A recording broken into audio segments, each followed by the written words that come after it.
জানেন তো, প্রজন্মের পর প্রজন্ম ধরে আমাদের সমাজে একটা বিশ্বাস খুব গভীরভাবে শেকড় গেড়ে আছে। বিশ্বাসটা হলো শ্রাবণের এই মধ্য রজনী বা যাকে আমরা শবে বরাত বলি, সেটা মূলত মানুষের ভাগ্য বদলের রাত। অনেকেই মনে করেন ঠিক এই রাতেই আগামী ১ বছরের ভালোমন্দ, রিজিক, এমনকি হায়াত মৌতের ফয়সালা লেখা হয়। আজকের এই তথ্যবহুল বিশ্লেষণে আমরা অত্যন্ত শ্রদ্ধার সাথে সরাসরি কোরআন এবং হাদিসের স্পষ্ট প্রমাণের উপর ভিত্তি করে এই রাতের প্রচলিত এমন ৪টি ধারণার গভীর অনুসন্ধান করব।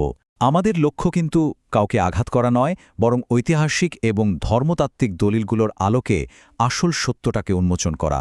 চলুন শুরু করা যাক।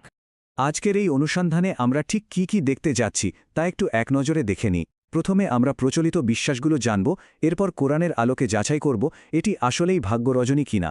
তারপর বিশেষ ইবাদত, উৎসবের প্রচলন এবং কবর জিয়ারাতের নিয়মগুলো দেখব, আর সবশেষে জানব এই রাতের প্রকৃত তাৎপর্য। এই বিশ্লেষণটি আমাদের ঐতিহাসিক সত্যকে প্রচলিত প্রথা থেকে আলাদা করতে সাহায্য করবে। চলুন আমাদের প্রথম পর্ব দিয়ে শুরু করা যাক। প্রচলিত বিশ্বাস, সমাজের সবচেয়ে গভীরভাবে প্রথিত ধারণাটির দিকে একটু নজর দেয়া যাক। শবে বরাত কি সত্যি সেই রাত যে রাতে আমাদের আগামী ১ বছরের ভাগ্য লিপিবদ্ধ হয়? প্রশ্নটা বেশ বড়, তাই না?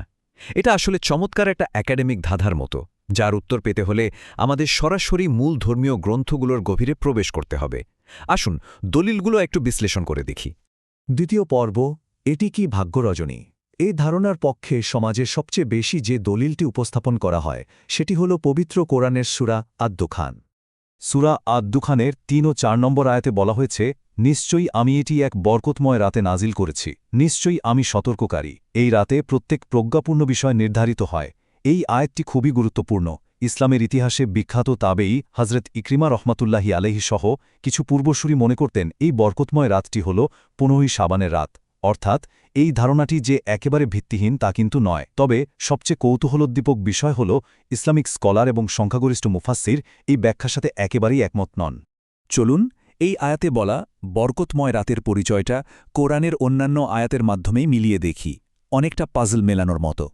প্রথম ধাপে দেখলাম সূরা আদ-দুখানে একটা বরকতময় রাতের কথা বলা হয়েছে, যে রাতে কোরআন নাজিল হয়েছে এবং ভাগ্য নির্ধারিত হয়।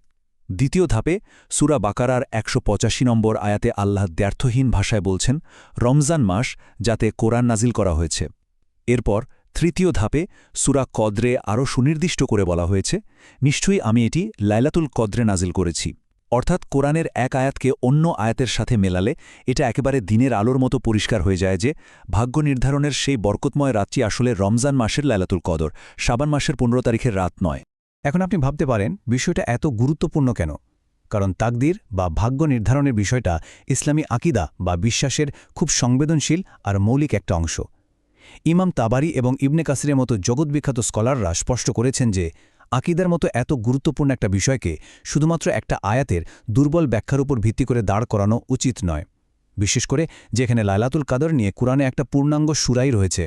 তাই সংখ্যাগরিষ্ঠ আলেমের ঐক্যমত হল শবে বরাত ভাগ্য রজনী নয়। এবার আসছি তৃতীয় পর্বে, বিশেষ ইবাদত বনাম সুন্নাহ। এখন আমরা দ্বিতীয় প্রচলিত ধারণাটির দিকে যাব, যেখানে বলা হয় এই রাতের জন্য নাকি নির্দিষ্ট কিছু বিশেষ ইবাদতের নিয়ম রয়েছে।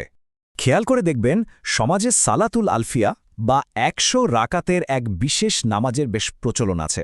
সেখানে প্রতি রাকাতে সূরা ফাতেহার পর ১০ বার সূরা ইখলাস পড়ার কড়াকড়ি নিয়ম বেঁধে দেওয়া হয়েছে। এর ঠিক বিপরীতে রয়েছে অত্যন্ত সহজ এবং সুন্নাহসম্মত ব্যক্তিগত নফল ইবাদত।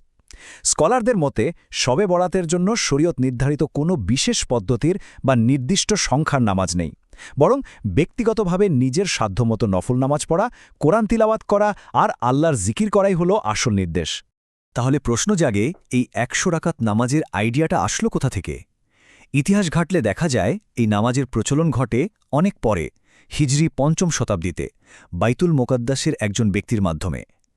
ইমাম ইবনুল জাউজি এবং ইমাম সুয়ুতির মতো প্রখ্যাত হাদিসশাস্ত্রের ইমামগণ এই নির্দিষ্ট নামাজের বর্ণনাগুলোকে পরিষ্কারভাবে জাল বা বানোয়াট বলে চিহ্নিত করেছেন, কারণ রাসূলুল্লাহ সাল্লাল্লাহু আলাইহি ওয়াসাল্লাম, সাহাবী বা তাবেঈদের যুগে এর কোনো অস্তিত্বই ছিল না।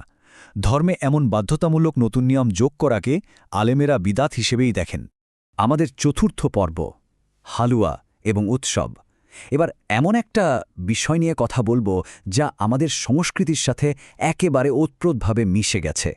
শবে বরাত বলতেই তো ঘরে ঘরে হালুয়া রুটি তৈরির একটা ধুম পড়ে যায়, তাই না? একটা জনপ্রিয় ধারণা আছে যে ওহুদ যুদ্ধের সময় রাসূল সাল্লাল্লাহু আলাইহি ওয়াসাল্লামের দাঁত মোবারক শহীদ হওয়ার কারণে নরম খাবার হিসেবে এই হালুয়া রুটি খাওয়ার প্রথা চালু হয়েছে। কিন্তু ঐতিহাসিকভাবে এটা সম্পূর্ণ ভুল একটা তথ্য। কারণ ওহুদের যুদ্ধ হয়েছিল শাওয়াল মাসে, শাবান মাসে তো নয়। ধর্মীয় দৃষ্টিকোণ থেকে এই নরম খাবার তৈরির আসলে কোনো ঐতিহাসিক ভিত্তি নেই। ইতিহাসবিদরা মনে করেন এটা মূলত পারস্য আর ভারতীয় উপমহাদেশের অন্যান্য সংস্কৃতির মিষ্টি বিতরণের প্রথা দ্বারা প্রভাবিত একটা লোকাচার মাত্র। হালুয়া রুটির পাশাপাশি আরেকটা দৃশ্য খুব চোখে পড়ে, অতিরিক্ত আলোকসজ্জা আর আতশবাজি। উপমহাদেশের প্রখ্যাত আলেম শাহ আব্দুল হক মুহাদ্দিসে দহলভী রহমতুল্লাহি আলাইহে ইবাদতের নামে এমন আলোকসজ্জা ও আগুন নিয়ে খেলার বেশ কঠোর সমালোচনা করেছেন। এগুলো মূলত অর্থের অপচয় ছাড়া আর কিছুই না, যা ইবাদতের মূল মনোযোগটাকেই নষ্ট করে দেয়। আমাদের মনে রাখতে হবে, শবে বরাত হল আত্মসমালোচনা আর তওবা করার রাত। এটা কোনো মেলা বা আনন্দোৎসবের রজনী নয়। পঞ্চম পর্ব, কবর জিয়ারতের নিয়মাবলী। এই রাতে ঘটা করে দলবদ্ধভাবে কবরস্থানে যাওয়ার যে রেওয়াজ রয়েছে তার পেছনের সত্যতা এবার আমরা যাচাই করব। দল বেঁধে এই কবর জিয়ারতের পক্ষে সাধারণত একটা হাদিসকে দলিল হিসেবে পেশ করা হয়। উম্মুল মুমিনিন হজরত আয়েশা রাদিয়াল্লাহু আনহা বর্ণনা করেন যে এক রাতে তিনি রাসূল সাল্লাল্লাহু আলাইহি ওয়াসাল্লামকে বিছানায় না পেয়ে খুঁজতে বের হন এবং তাকে মদিনার জান্নাতুল বকে কবরস্থানে একা দেখতে পান। ঐতিহাসিক বস্তুনিষ্ঠতা বজায় রাখার খাতিরে এই হাদিসটার উল্লেখ করা কিন্তু খুবই জরুরি। কিন্তু এই হাদিসটির আজকের দিনের প্রয়োগ নিয়ে একটু ভাবার আছে। প্রথমত, অনেক হাদিস বিশারদ এই হাদিসটির বর্ণনা সূত্রকে দুর্বল বলে গণ্য করেন। দ্বিতীয়ত এবং সবচেয়ে গুরুত্বপূর্ণ পয়েন্ট হল, রাসূল সাল্লাল্লাহু আলাইহি ওয়াসাল্লাম সেদিন সম্পূর্ণ একাকী এবং একেবারে নিঃশব্দে কবরস্থানে গিয়েছিলেন। অথচ বর্তমানে শবে বরাতে কবরস্থানগুলোতে রীতিমতো মেলার পরিবেশ তৈরি হয়। অতিরিক্ত ভিড়, নারী পুরুষের অবাধ বিচরণ ফিতনার জন্ম দেয়। কবরে মোমবাতি জ্বালানো বা অজ্ঞতাবশত মৃতদের কাছে সাহায্য চাওয়া তো শিরেকের মতো ভয়াবহ গুনাহের দিকে নিয়ে যায়। ঠিক এই কারণেই আধুনিক যুগের বিজ্ঞ আলেমরা উৎসবের আমেজে এমন সম্মিলিত কবর জিয়ারতকে তীব্রভাবে নিরুৎসাহিত করেন। আমরা এসে পড়েছি আমাদের ষষ্ঠ এবং শেষ পর্বে, এই রাতের প্রকৃত তাৎপর্য। এতক্ষণ তো অনেকগুলো প্রচলিত ধারণার ব্যবচ্ছেদ দেখলাম। এখন আপনার মনে প্রশ্ন জাগতে পারে, তবে কি এই রাতের কোনোই গুরুত্ব নেই? একদম হতাশ হবেন না। এই রাতের অবশ্যই বিশেষ মর্যাদা রয়েছে, তবে এর উদ্দেশ্যটা ভিন্ন এবং অনেক সুগভীর। যদিও এককভাবে কিছু হাদিসের বর্ণনা সূত্র নিয়ে বিতর্ক আছে, তবে ইমাম ইবনে তাইমিয়া রহমতুল্লাহ আলাইহি এর মতো শীর্ষস্থানীয় স্কলাররা অনেকগুলো হাদিসের সমষ্টিগত প্রমাণের ভিত্তিতে শাবানের এই মধ্য রজনীর আধ্যাত্মিক মর্যাদাকে খুব সম্মানের সাথেই স্বীকার করেছেন। এই রাতের মূল ভিত্তি হল অত্যন্ত তাৎপর্যপূর্ণ একটা হাদিস যা আমাদের সবার গভীর মনোযোগ দাবি করে। হাদিসটিতে বলা হয়েছে, আল্লাহ তাআলা অর্ধ শাবানের রাতে তার সৃষ্টির প্রতি রহমতের দৃষ্টি দেন এবং মুশরিক বা আল্লাহর সাথে অংশীদার স্থাপনকারী ও মুশাহিন বা বিদ্বেষ পোষণকারী ব্যতীত তার সকল সৃষ্টিকে ক্ষমা করে দেন। একটু ভেবে দেখুন, কি অসাধারণ একটা ঘোষণা! এটা কোনো ভাগ্য পরিবর্তনের রাত নয়, বরং এটা হলো মহান স্রষ্টার পক্ষ থেকে সাধারণ ক্ষমার এক মহাসুযোগের রাত। তবে এই সাধারণ ক্ষমা পাওয়ার ক্ষেত্রে দুটো বেশ বড় বাধা আছে।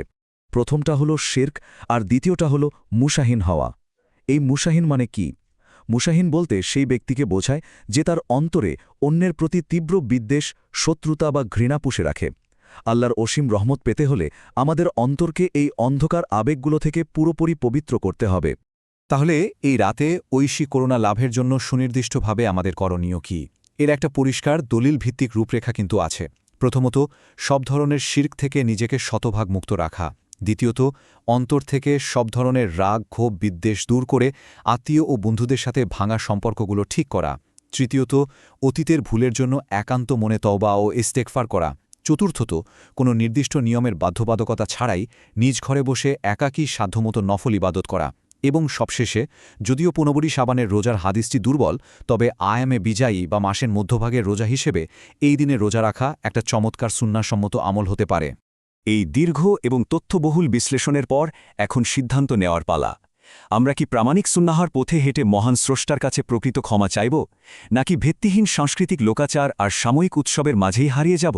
এই প্রশ্নটা সত্যি একটা গভীর ভাবনার বিষয়। শবে বরাতের আসল সৌন্দর্য কোনো আলোকসজ্জা বা উৎসবে নয়, বরং শিরক ও বিদ্বেষমুক্ত একটা পরিচ্ছন্ন হৃদয় নিয়ে প্রভুর দরবারে দাঁড়ানোর মাঝেই নিহিত।